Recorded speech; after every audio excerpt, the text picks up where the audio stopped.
വർഷത്തിലധികം സമരം ചെയ്യുന്ന ഒരു വലിയൊരു ജനത ഉണ്ടായിരുന്നു. ഇവിടുത്തെ അടിത്തട്ടിലുള്ള ജനത, ഇവിടുത്തെ ഷെഡ്യൂൾ കാസ്റ്റ്, ഷെഡ്യൂൾ ട്രൈബ് ജനത ഉണ്ടായിരുന്നു. ഇല്ലായിരുന്നെങ്കിൽ ഒരിക്കലും 6 വർഷത്തിനുള്ളിൽ ലോകത്തിൽ ഒരു പാർട്ടിക്കും അങ്ങനത്തെ ഒരു മൂവ്മെൻറ്റിനെ മൊബിലൈസ് ചെയ്യാൻ പറ്റുകയില്ല. ആ വിപ്ലവകരമായിട്ടുള്ള മൂവ്മെൻറ്റിൽ അന്നും ഇന്നും നിൽക്കുന്നത് ഈ ജനതയാണ് അന്നും ഇന്നും നിൽക്കുന്നത്. ആ ജനതയെ ബോധവൽക്കരിച്ച് നേതൃത്വം കൊടുത്തത് ഈ മഹത്തായ വ്യക്തികളാണ്. പക്ഷെ ആശ്ചര്യമെന്ന് പറയട്ടെ, 19-ാം നൂറ്റാണ്ടിൽ അവസാനം ജനിക്കുന്നത് സഹോദരൻ അയ്യപ്പനാണ്. അത് കഴിഞ്ഞിട്ട് 19-ാം നൂറ്റാണ്ടിൽ പല ശ്രീ കവിയൂർ KK കൊച്ചുകുഞ്ഞിനെ പോലെ ആചാര്യന്മാരും നാരായണ ഗുരുക്കന്മാരും സഹോദരന്മാരും ഒക്കെ ജനിക്കുന്നുണ്ടെങ്കിലും 19-ാം നൂറ്റാണ്ടിൽ ആ ലെവലിലുള്ള ഒരു നേതാവും ഉണ്ടാകാൻ സമ്മതിച്ചിട്ടില്ല ഈ രാജ്യത്ത്. കാരണം ആൻറ്റി കാസ്റ്റ് മൂവ്മെൻറ്റ്, വർണ്ണവ്യവസ്ഥയ്ക്കെതിരെയുള്ള സമരം 19-ാം നൂറ്റാണ്ടിൽ അവസാനിപ്പിച്ചു. 20-ാം നൂറ്റാണ്ടിൽ അവസാനിപ്പിച്ചു. 19-ാം നൂറ്റാണ്ടിൽ വളരെ ശക്തമായി മുന്നോട്ട് വന്നത് വർണ്ണവ്യവസ്ഥയ്ക്കെതിരെയുള്ള ഒരു മൂവ്മെൻ്റാണ്. അതിൻ്റെ അനീതിക്കെതിരെയുള്ളൊരു മൂവ്മെൻ്റാണ്. അതിൻ്റെ ബേസിസിലാണ് കേരളം മുന്നോട്ട് പോയത്. പക്ഷെ 20-ാം നൂറ്റാണ്ടായപ്പോഴത്തേക്ക് ഈ ആൻറ്റി കാസ്റ്റ് മൂവ്മെൻ്റ് ഇല്ലാതെയായി. അത് കഴിഞ്ഞ പിന്നെ വാസ്തവത്തിൽ നമുക്ക് മുന്നോട്ട് പോകാൻ ഒക്കുന്നില്ല. ഇന്ന് ഈ വർണ്ണവ്യവസ്ഥയ്ക്കെതിരെ സംസാരിക്കാൻ ഇടമില്ല. 1936 ബാബാ സാഹബ് അംബേദ്കർ ഈ രാജ്യത്തിനോട് പറഞ്ഞു, അനൈഹിലേറ്റ് കാസ്റ്റ്, വർണ്ണവ്യവസ്ഥയെ ഉന്മൂലനം ചെയ്യുക എന്ന് പറഞ്ഞു.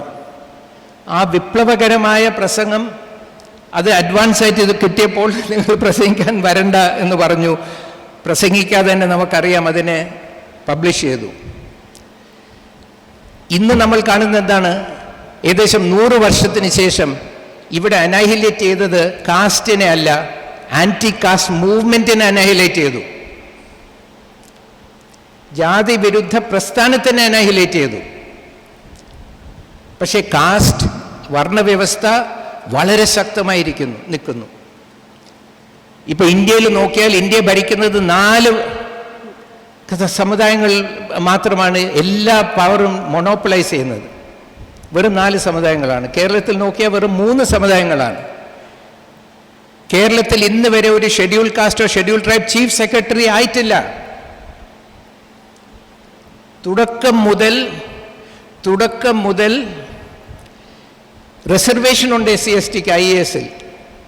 56 മുതൽ ഇന്ന് വരെ ഒരൊറ്റ ആൾ പോലും കേരളത്തിൻ്റെ ചീഫ് സെക്രട്ടറി ആയിട്ടില്ല, ഷെഡ്യൂൾ കാസ്റ്റോ ഷെഡ്യൂൾ ട്രൈബിലൊന്നും. ഇന്ന് വരെ ഒരു മലയാളി മുസ്ലിം ചീഫ് സെക്രട്ടറി ഉണ്ടായിട്ടില്ല. ഇന്ന് വരെ 2 ഈഴവരാണ് ചീഫ് സെക്രട്ടറി ആയിട്ടുള്ളത് കേരളത്തിൻ്റെ 56 മുതൽ ഇന്ന് വരെ. പോലീസ് മേധാവിയാണെങ്കിൽ ഇതുപോലെ തന്നെയാണ്. ഒരു മലയാളി മുസ്ലിം 25 ദിവസത്തേക്കായി, അല്ലാതെ വേറെ മലയാളി മുസ്ലിംസ് ആരും ആയിട്ടില്ല. 2 ഷെഡ്യൂൾ കാസ്റ്റ് ആയിട്ടുണ്ട്, 2-3 ഈഴവരായിട്ടുണ്ട്. ഹൈക്കോടതിയിൽ നോക്കിയാൽ കേരളത്തിൽ നിന്ന് സുപ്രീം കോർട്ടിൽ 18 ജഡ്ജസ് പോയിട്ടുണ്ട്. കഴിഞ്ഞ 75 വർഷത്തിൽ 18 ജഡ്ജസ് കേരള ഹൈക്കോർട്ടിൽ നിന്ന് സുപ്രീം കോർട്ടിലേക്ക് പോയിട്ടുണ്ട്. അതിൽ 14 പേര് ഈ 3 സമുദായങ്ങളിൽ നിന്നാണ്. 2 ദളിത്തും 2 മുസ്ലിം ഒഴിച്ചു കഴിഞ്ഞാൽ ഈ 3 സമുദായങ്ങളിലാണ് 75 വർഷമായി ഒരൊറ്റ ഈഴവൻ സുപ്രീം കോടതി ജഡ്ജായിട്ടില്ല. മറ്റ് ഒരു സോകോൾഡ് ഹിന്ദു പിന്നോക്ക സമുദായത്തിൽ നിന്നും ആരും സുപ്രീം കോടതി ജഡ്ജായിട്ടില്ല. അപ്പം ഇത് ലിസ്റ്റിനെയും നമുക്ക് സമയമില്ല. പക്ഷേ കൂടുതൽ എവിടെ നോക്കിക്കഴിഞ്ഞാലും 75 വർഷമായിട്ട് ഈ പവറെല്ലാം ഒരു കുത്തകയായിട്ട് 3 കമ്മ്യൂണിറ്റീസിൻ്റെ കയ്യിലിരിക്കുകയാണ്. കേരളത്തിൽ 4 കമ്മ്യൂണിറ്റീസിൻ്റെ കയ്യിലിരിക്കുകയാണ് കേന്ദ്രത്തിൽ. ഇതിനെ ചോദ്യം ചെയ്താൽ എന്താ പറയുന്നത്? നിങ്ങൾ ജാതീയത പറയുകയാണ്, നിങ്ങൾ വിഭാഗീയത പറയുകയാണ്, നിങ്ങൾ ഈ സൊസൈറ്റിയെ വിഭജിക്കുകയാണ്. ഇതൊക്കെ പഴയ കാര്യങ്ങളാണ്, ഇന്ന് ഇതൊന്നും ഇല്ല. ശരി, ഇല്ലെങ്കിൽ പിന്നെ എങ്ങനെ ഈ മൊണോപ്പൊളി വരുന്നു? ഇവിടെ മെറിറ്റ് ആണെങ്കിൽ അപ്പോൾ പുതിയ രീതിയിൽ ജാതീയത നമ്മുടെ മുമ്പിൽ വന്നിരിക്കുകയാണ്, പഴയ രീതിയിലല്ല. ഇന്ന് ജാതിയുടെ പേര് മെറിറ്റ് എന്നാണ്.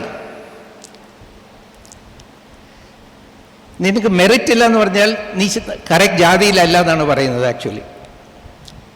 എന്ന് വെച്ചാൽ മെറിറ്റ് എന്ന് വെച്ചാൽ അവർ മൂല്യം കൽപ്പിക്കുന്ന അറിവിനും കഴിവിനുമാണ് മെറിറ്റ് എന്നുള്ള പേര് കൊടുക്കുന്നത്.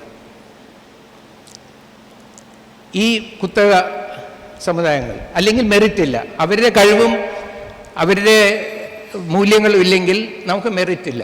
അപ്പോൾ മെറിറ്റ് ആയി ഇന്ന് കാസ്റ്റിൻ്റെ, ഇന്നത്തെ മോഡേൺ കാസ്റ്റിൻ്റെ പേര് മെറിറ്റ് എന്നാണ്. പക്ഷെ ഇത് ബാബാ സാഹേബ് അംബേദ്കർ 1930 ലണ്ടനിൽ നടന്ന ആദ്യത്തെ റൗണ്ട് ടേബിൾ കോൺഫറൻസിൽ പ്രവചിച്ചു.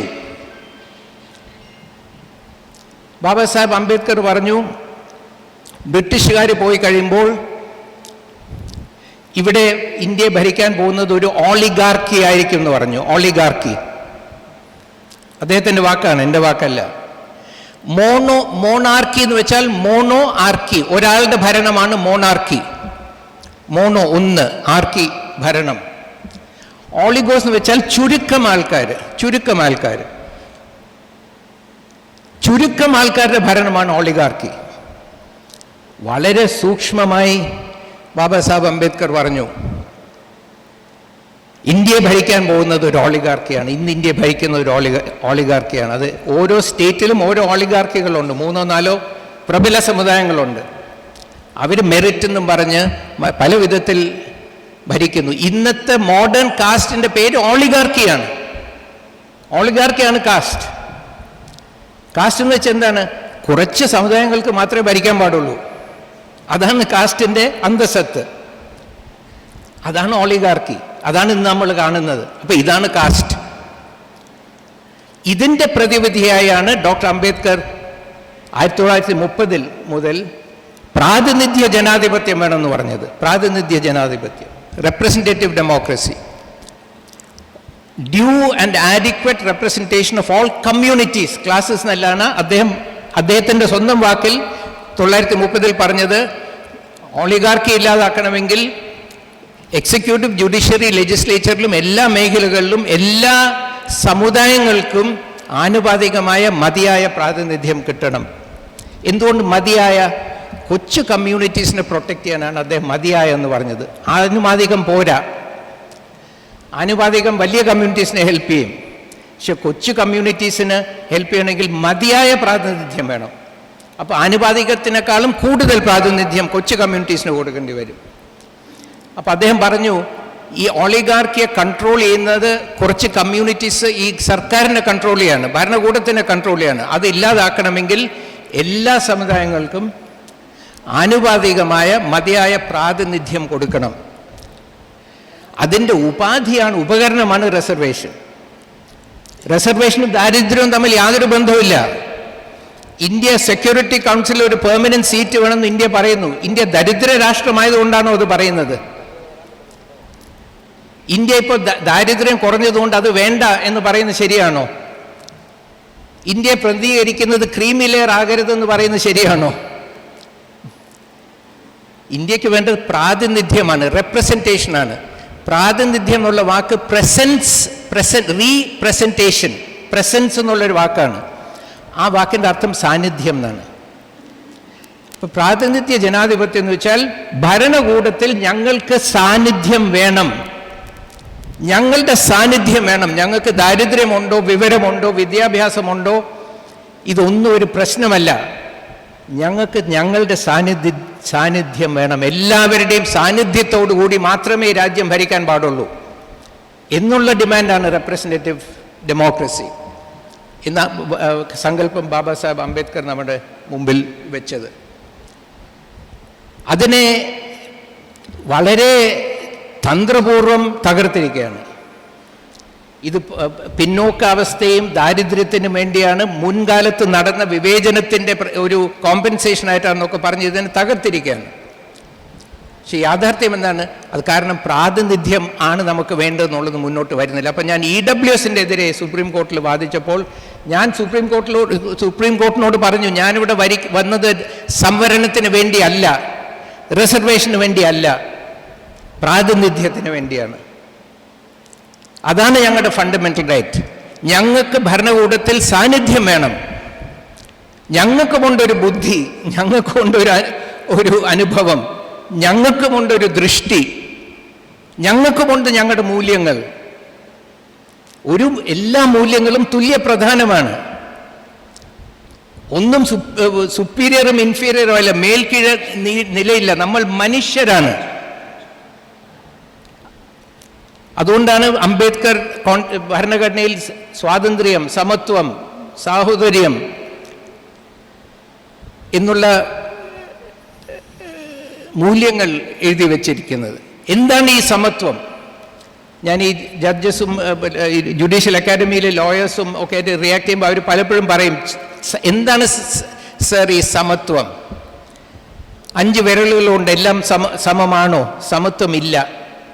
അപ്പം ഞാൻ മറുപടി പറയുന്നത്, ഞാനിപ്പോൾ ഈ മൈക്കിനായിട്ട് ഇൻട്രാക്ട് ചെയ്യുന്നു, കേർട്ടനായിട്ട് ഇൻട്രാക്ട് ചെയ്യുന്നു, ഈ പ്ലാസ്റ്റിക് പൂക്കളുമായിട്ട് ഇൻട്രാക്ട് ചെയ്യുന്നു, ഒരു നായയായിട്ട് ഇൻട്രാക്ട് ചെയ്യുന്നു, കുതിരയായിട്ട് ഇൻട്രാക്ട് ചെയ്യുന്നു. പക്ഷെ ഞാനൊരു മനുഷ്യനായി ഇൻട്രാക്ട് ചെയ്യുമ്പോൾ അതൊരു മറ്റൊരനുഭൂതിയാണ് നമ്മുടെ മനസ്സിൽ വരുന്നത്.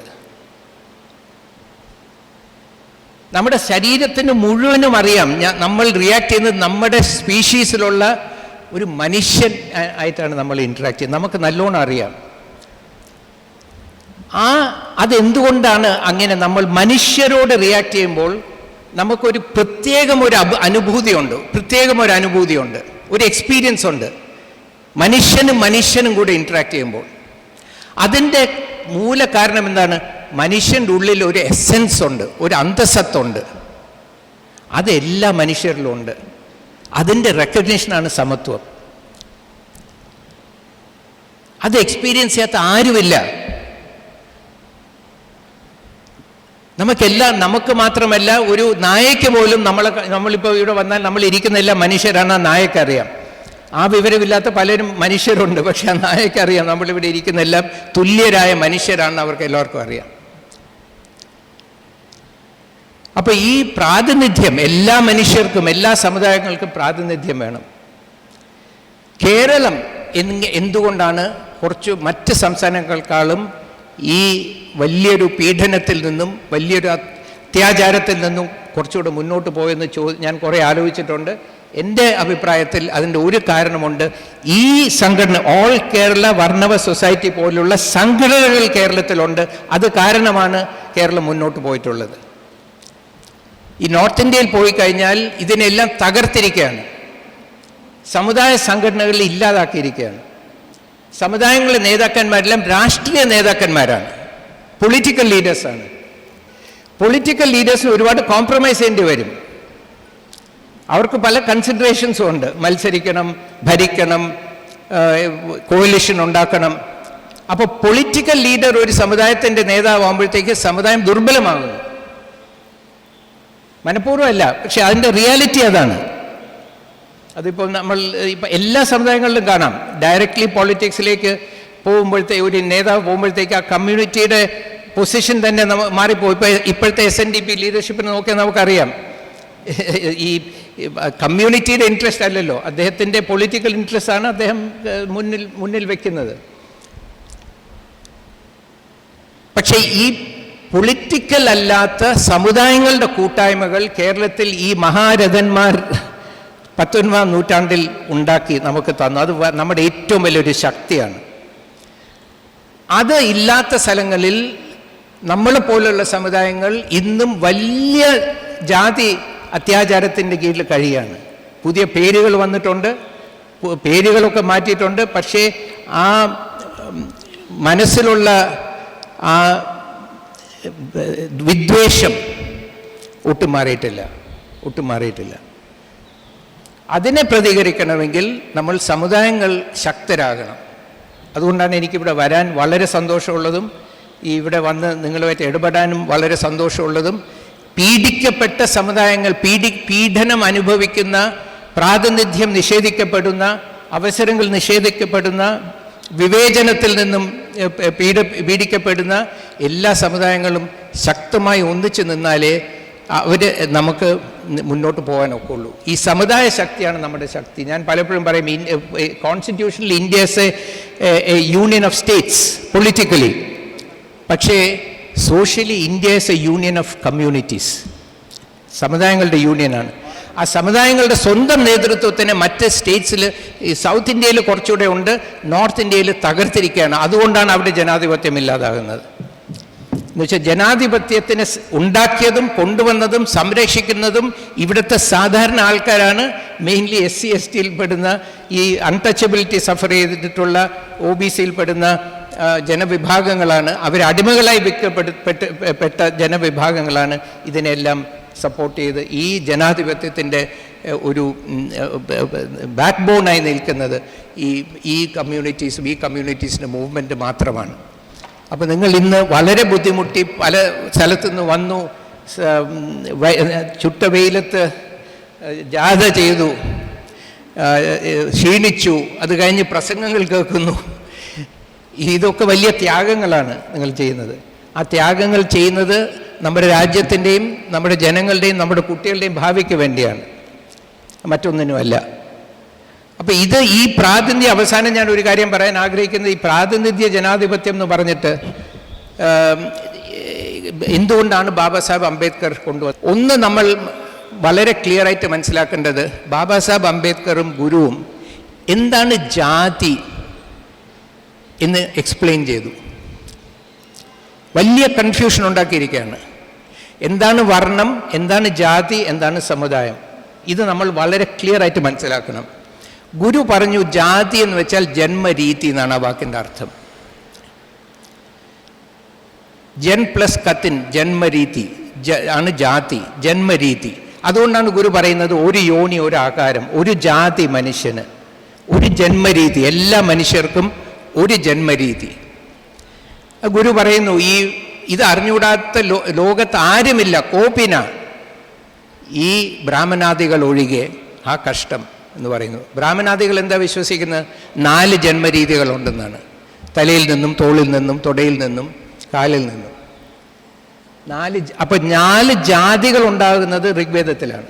ജാതി എന്നുള്ള വാക്ക് ഉപയോഗിച്ചില്ലെങ്കിലും ഉണ്ടാകുന്ന ഋഗ്വേദത്തിലാണ്. ആ 4 ജാതികളുടെ പവറും പ്രസ്റ്റീജും ഒക്കെയാണ്, അതിൻ്റെ വർണ്ണനമാണ് വർണ്ണം.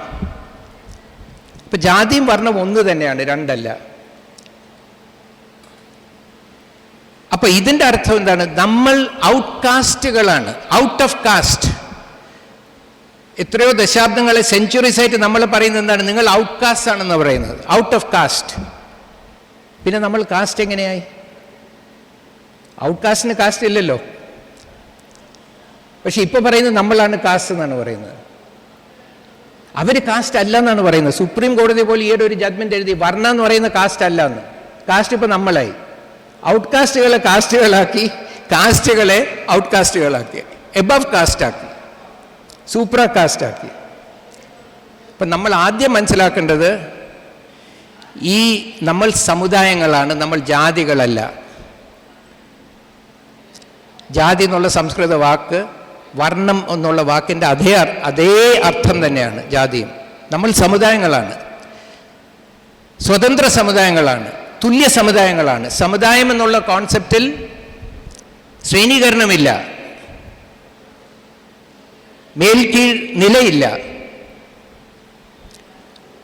അപ്പൊ ഈ സമുദായങ്ങൾക്ക് പ്രാതിനിധ്യം വേണം. അതുകൊണ്ടാണ് ബാബാ സാഹേബ് പറഞ്ഞത് ഓൾ കമ്മ്യൂണിറ്റീസിന്റെ റെപ്രസെന്റേഷൻ വേണമെന്ന് പറഞ്ഞു. ഓൾ കമ്മ്യൂണിറ്റീസ്, ഓൾ കാസ്റ്റ് എന്നല്ല പറഞ്ഞത്, ഓൾ ക്ലാസസ് എന്നല്ല പറഞ്ഞത്. കോൺസ്റ്റിറ്റ്യൂഷണൽ ക്ലാസസ് ആണ് വന്നത്, പക്ഷെ ബാബാ സാഹേബ് പറഞ്ഞത് ഓൾ കമ്മ്യൂണിറ്റീസ് എന്നാണ്. അപ്പൊ കമ്മ്യൂണിറ്റി, നമ്മൾ സമുദായങ്ങളാണ്, നമ്മൾ ജാതികളല്ല. നമുക്ക് പ്രാതിനിധ്യം വേണം. എന്തുകൊണ്ട്? നമുക്ക് അധികാരത്തിൽ പങ്ക് വേണം. അപ്പൊ എന്താണ് ജാതി വ്യവസ്ഥ? ജാതി വ്യവസ്ഥ എന്ന് വെച്ചാൽ സമുദായങ്ങളെ 5 കാറ്റഗറിയിൽ കാറ്റഗറൈസ് ചെയ്യുന്ന വ്യവസ്ഥയാണ് ജാതി വ്യവസ്ഥ. 1, 2, 3, 4 നമുക്കറിയാം. 5 എന്ന് വെച്ചാൽ നോട്ട, ഇതിൽ പെടാത്ത ആൾക്കാർ 5. ഈ സമുദായങ്ങളെ എടുത്തിട്ട് 5 കാറ്റഗറിയിൽ കാറ്റഗറൈസ് ചെയ്തിട്ട് ആദ്യത്തെ കാറ്റഗറിക്ക് സർവ്വ അധികാരങ്ങളും സകല പ്രിവിലേജും സകല പവറും കൊടുക്കുക. രണ്ടാമത്തേനും അതുപോലെ തന്നെ കൊടുക്കുക, കുറച്ച് കുറവായിരിക്കാം. മൂന്നാമത്തേനും കുറേ കൊടുക്കുക, കുറച്ചുകൂടെ കുറവായിരിക്കാം. നാലാമത്തേനും കുറച്ച് കൊടുക്കുക. അഞ്ചാമത്തെ കാറ്റഗറിക്ക് യാതൊരു അധികാരങ്ങളും യാതൊരു റൈറ്റ്സും കൊടുക്കാതെ അടിമകളാക്കുക. അതാണ് വർണ്ണവ്യവസ്ഥ, അതാണ് ജാതി. ഈ കാറ്റഗറൈസേഷൻ സിസ്റ്റമാണ് ജാതി. ഈ കാറ്റഗറൈസേഷൻ സിസ്റ്റമാണ്. ആ കാറ്റഗറൈസേഷൻ സിസ്റ്റത്തിലൂടെ നമ്മുടെ റൈറ്റ്സ് എടുത്ത് കളയാണ്. സിവിൽ, പൊളിറ്റിക്കൽ, ഇക്കണോമിക് റൈറ്റ്സ് എടുത്ത് കളയാണ്. അതുകൊണ്ട് ജാതി വ്യവസ്ഥ എന്ന് പറയുന്നത് ഒരു പൊളിറ്റിക്കൽ സിസ്റ്റമാണ്. റിലീജിയസ് സിസ്റ്റമല്ല, സോഷ്യൽ സിസ്റ്റമല്ല, പൊളിറ്റിക്കൽ സിസ്റ്റമാണ്. ഒരു സിസ്റ്റം ഓഫ് സിറ്റിസൺഷിപ്പാണ്. Unequal citizenship. Category 1 citizen, category 2 citizen, category 3 citizen, 4 citizen. നമ്മളൊക്കെ കാറ്റഗറി 5 സിറ്റിസൺ. നമുക്ക് യാതൊരു റൈറ്റ്സും ഇല്ല. അപ്പോൾ ഇതൊരു റിലീജിയസ് ആണ്, സോഷ്യൽ ആണെന്ന് പറയുന്നത് ഒരു ഫ്രോഡാണ്. ആക്ച്വലി ഇതൊരു പൊളിറ്റിക്കൽ സിസ്റ്റമാണ്. അപ്പോൾ ഈ പൊളിറ്റിക്കൽ സിസ്റ്റത്തിനെ ബാബാ സാഹബ് അംബേദ്കർ ഭരണഘടനയിലൂടെ തകർക്കുകയാണ്. ബാബാ സാഹബ് അംബേദ്കർ എല്ലാവർക്കും റൈറ്റ്സ് കൊടുക്കുന്നു, ജാതി മതഭേദമില്ലാതെ തുല്യ റൈറ്റ്സ് എല്ലാ വ്യക്തികൾക്കും. അദ്ദേഹം ഈ 1, 2, 3, 4ന്റെ റൈറ്റ്സ് എടുത്ത് കളയുന്നു, ഗ്രൂപ്പ് റൈറ്റ്സ് എടുത്ത് കളയുന്നു. മറിച്ച് ST, SC മൈനോറിറ്റീസിന് റൈറ്റ്സ് കൊടുക്കുന്നു, ഗ്രൂപ്പ് റൈറ്റ്സ് കൊടുക്കുന്നു. അതോടുകൂടി ഈ പൊളിറ്റിക്കൽ സിസ്റ്റത്തിനെ തകർക്കുന്നു. ഡെമോക്രസിയാണ് നമ്മുടെ പൊളിറ്റിക്കൽ സിസ്റ്റം. ഹിന്ദു രാഷ്ട്രം എന്ന് വെച്ചാൽ ഈ അൺഈക്വൽ സിറ്റിസൺഷിപ്പിന്റെ വർണ്ണവ്യവസ്ഥയുടെ പൊളിറ്റിക്കൽ സിസ്റ്റമാണ് ഹിന്ദു രാഷ്ട്രം. അത് തിരിച്ചു കൊണ്ടുവരാൻ ആഗ്രഹിക്കുന്നു. അപ്പൊ ഈ ഈക്വൽ സിറ്റിസൺഷിപ്പ് തരുന്ന, ഈക്വൽ ഹ്യൂമാനിറ്റി റെക്കഗ്നൈസ് ചെയ്യുന്ന ബാബാ സാഹബ് അംബേദ്കറിന്റെ നേതൃത്വത്തിൽ ഉണ്ടാക്കിയ ഭരണഘടന ഒരു വശത്തും, അൺഈക്വൽ സിറ്റിസൺഷിപ്പ്, അൺഈക്വൽ ഹ്യൂമാനിറ്റിയുടെ ബേസിസിലുള്ള വർണ്ണവ്യവസ്ഥയുടെ പൊളിറ്റിക്കൽ സിസ്റ്റം എന്ന വർണ്ണവ്യവസ്ഥയുടെ പൊളിറ്റിക്കൽ എക്സ്പ്രഷനാണ് ഹിന്ദു രാഷ്ട്ര. ഇത് രണ്ടും തമ്മിലുള്ള മത്സരം നടക്കുന്നത്. അപ്പോൾ ഇതിൽ ഈ EWS എന്ന് പറയുന്നത് എന്താണ്? ആദ്യമായി ഇന്ത്യൻ ഭരണഘടന വന്നത് പിന്നെ ഭരണഘടന അമെൻഡ് ചെയ്തിട്ട് ഈ 1, 2, 3, 4ന് ഗ്രൂപ്പ് റൈറ്റ്സ് കൊടുത്തു. അമിത പ്രാതിനിധ്യമുള്ള, വലിയ കുത്തകയുള്ള ഈ 1, 2, 3, 4ന് റൈറ്റ്സ് കൊടുക്കുകയാണ്. ആദ്യമായി അത് നമ്മൾ തിരിച്ചു പോകുന്നതിൻ്റെ ആദ്യത്തെ വലിയൊരു ചുവടാണ്. വർണ്ണവ്യവസ്ഥയിൽ തിരിച്ചു പോവുകയാണ്. എന്തുകൊണ്ട്? ബാബാ സാഹബ് അംബേദ്കർ പറഞ്ഞു ഈ 1, 2, 3, 4ന് ഒരു റൈറ്റ്സും കൊടുക്കില്ല എന്ന് പറഞ്ഞു. EWS പറയുന്നത് എന്താണ്? 1, 2, 3, 4ന് റൈറ്റ്സ് കൊടുക്കുന്നു എന്ന് പറയുന്നു. അതോടുകൂടി നമ്മൾ തിരിച്ച് വർണ്ണവ്യവസ്ഥയിലേക്കുള്ള മാർച്ച് തുടങ്ങിയിരിക്കുകയാണ്. ഇപ്പം ഞാൻ മിസ്റ്റർ വേണുഗോപാലുമായിട്ട് സംസാരിക്കുകയായിരുന്നു. ഞങ്ങളൊരു പ്രൊപ്പോസൽ മുന്നോട്ട് വെച്ചിരിക്കുന്നത് EWS നടപ്പാക്കുന്നത് കമ്പൽസറി അല്ല എന്ന് സുപ്രീം കോടതി ജഡ്ജ്മെൻറ്റിൽ ആദ്യത്തെ പേജിൽ എഴുതിയിട്ടുണ്ട്. സംസ്ഥാന ഗവൺമെൻറ് വേണമെങ്കിൽ നടപ്പിലാക്കിയാൽ മതി, അത് നടപ്പിലാക്കുന്നത് നിർബന്ധമല്ല എന്ന് പറഞ്ഞിരിക്കുകയാണ്. അപ്പം നമ്മുടെ ഡിമാൻഡ് എന്താണ്? കേരളത്തിൽ EWS നിർത്തലാക്കണം. കേരളത്തിൽ EWS നിർത്തലാക്കണം. കാരണം അത് കമ്പൽസറി അല്ല. എന്തിനാണ് ഈ മൊണോപ്പൊളി എൻജോയ് ചെയ്യുന്ന കമ്മ്യൂണിറ്റീസ്, അവർക്ക് ദാരിദ്ര്യമുണ്ടെങ്കിൽ ദാരിദ്ര്യം നിർമ്മാർജ്ജനം ചെയ്യാനുള്ള അസിസ്റ്റൻസ് കൊടുക്കൂ. പക്ഷേ ഈ റിസർവേഷൻ എന്ന് പറയുന്നത് ദാരിദ്ര്യമായിട്ട് യാതൊരു ബന്ധവുമില്ല, പ്രാതിനിധ്യമായിട്ടാണ് ബന്ധം. പ്രാതിനിധ്യം ഇല്ലാത്തവർക്ക് പ്രാതിനിധ്യം കൊടുക്കാനുള്ള ഒരു സ്കീമാണ്. അവർക്ക് എന്തിനാണ് ഈ അമിത പ്രാതിനിധ്യമുള്ള കമ്മ്യൂണിറ്റീസിന് എന്തിനാണ് EWS റിസർവേഷൻ കൊടുക്കുന്നത്? ഒരു ജസ്റ്റിഫിക്കേഷനും ഇല്ല. അപ്പോൾ അത് നിർത്തലാക്കണം. ഒന്ന്. രണ്ടാമത് ഞങ്ങൾ പറയുന്നത് ഈ 10% അവർക്ക് മാറ്റിവെച്ചിട്ടുണ്ടല്ലോ, 50-ൽ അപ്പുറം. ആ 10% ഈ കേരളത്തിലെ ഏറ്റവും പ്രാതിനിധ്യമില്ലാത്ത, തീരെ പ്രാതിനിധ്യമില്ലാത്ത ഏറ്റവും ചെറിയ കമ്മ്യൂണിറ്റീസിന് ഈ 10% എക്സ്ട്രാ ആയിട്ട് കൊടുക്കണം റിസർവേഷൻ. ഇത് വലിയ കമ്മ്യൂണിറ്റീസായ ഈഴവ കമ്മ്യൂണിറ്റി, മുസ്ലിം കമ്മ്യൂണിറ്റിക്കൊന്നും കൊടുക്കാതെ ഈ തീരെ പ്രാതിനിധ്യം ഒരിക്കലും കിട്ടാത്ത ചെറിയ കമ്മ്യൂണിറ്റീസിന് അഡീഷണലായിട്ട്, ഇപ്പോൾ പലരും 3% പെട്ട് നിൽക്കുകയാണ് OBCയിൽ, പിന്നെ SCയിലും ഉണ്ട്, STയിലും ഉണ്ട്. അപ്പോൾ ഈ കമ്മ്യൂണിറ്റീസിൽപ്പെട്ടവർക്ക് ഒരു എക്സ്ട്രാ 10%, ഒരു ബാക്ക്ലോഗ് പോലെ ഇവർക്ക് കൊടുക്കുക, ഇവർക്ക് മാത്രം കൊടുക്കുക. അങ്ങനെ വരുമ്പോൾ പ്രാതിനിധ്യം ഇല്ലായ്മ കുറയും ഈ രാജ്യത്ത്. അതാണ് ബാബാ സാഹബ് അംബേദ്കറിൻ്റെ സ്വപ്നം. ഇവിടെ പ്രാതിനിധ്യ ജനാധിപത്യം ഉണ്ടാകും, എല്ലാ കമ്മ്യൂണിറ്റീസിനും പ്രാതിനിധ്യം കിട്ടും. ഈ 10% പ്രാതിനിധ്യത്തിനെ മുന്നോട്ട് കൊണ്ടുപോകാൻ ഉപയോഗിക്കണം, അല്ലാതെ പ്രാതിനിധ്യത്തിനെ പുറകോട്ട് കൊണ്ടുപോകരുത് എന്നുള്ള ഒരു പ്രൊപ്പോസലാണ് ഞങ്ങൾ മുന്നോട്ട് വയ്ക്കുന്നത്. നമ്മുടെ കുട്ടികൾക്ക് ഈ 10% കൂടെ അവസരം കിട്ടണം, വിദ്യാഭ്യാസത്തിലും കിട്ടണം, ജോലിയിലും കിട്ടണം. അത് ഈ മുന്നോക്ക ദരിദ്രർക്ക് കൊടുക്കുന്നതിനേക്കാളും പിന്നോക്ക ദരിദ്രർക്ക് ആദ്യം കൊടുക്കുക. ഇപ്പോൾ പലയിടത്തും മുന്നോക്ക ദരിദ്രർ എന്ന് പറയുന്നവർ ഏറ്റവും പിന്നോക്കമില്ലാത്ത, ഏറ്റവും കഷ്ടപ്പാടും വിവേചനവും അനുഭവിക്കുന്ന കുട്ടികളെ അവഗണിച്ച് അവർക്കാണ് വിദ്യാഭ്യാസവും ജോലിയൊക്കെ കിട്ടുന്നത്. അപ്പം അതൊരു വലിയൊരു അനീതിയാണ്. ആ അനീതി നിർത്തണം. അപ്പോൾ ഇതാണ് ഞങ്ങൾ മുന്നോട്ട് വെച്ചിരിക്കുന്നത്. നമ്മളെല്ലാവരും ഒന്നിച്ചു നിന്ന്, പ്രത്യേകിച്ച് ചെറിയ കമ്മ്യൂണിറ്റീസിനെയാണ് ആദ്യവും ഏറ്റവും കൂടുതൽ ശക്തമാക്കേണ്ടത്. നമ്മൾ ഈ രാജ്യം ജീവിക്കുന്നത് ഈ സമുദായങ്ങളുടെ കൂട്ടായ്മകളിലാണ്, മൂല്യങ്ങളിലാണ്. അതുകൊണ്ടാണ് ഈ രാജ്യത്ത് വൈവിധ്യം. എവിടെയാണ് വൈവിധ്യമുള്ളത്? ഈ ബ്രാഹ്മണിസത്തിൽ എവിടെയാണ് വൈവിധ്യം?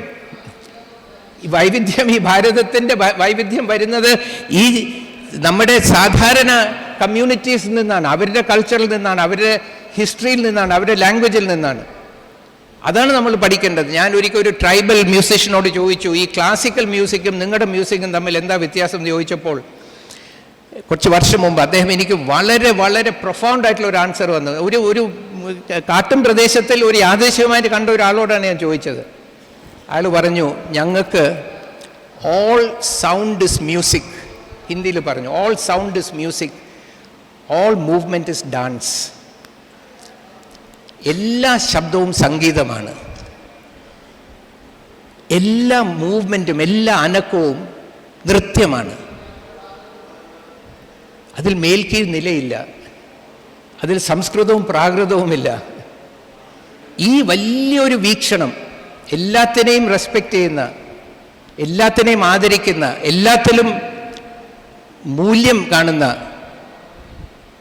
ഒരു ദൃഷ്ടി, ഈ ദൃഷ്ടിയാണ് നമ്മുടെ ഈ രാജ്യത്തിൻ്റെ ഏറ്റവും പ്രധാനപ്പെട്ട ഒരു ശക്തി.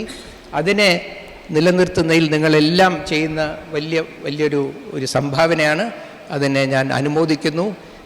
ഇത്രയും പറയാൻ എനിക്കൊരു അവസരം തന്നതിന് വളരെ വളരെ നന്ദി. Thank you.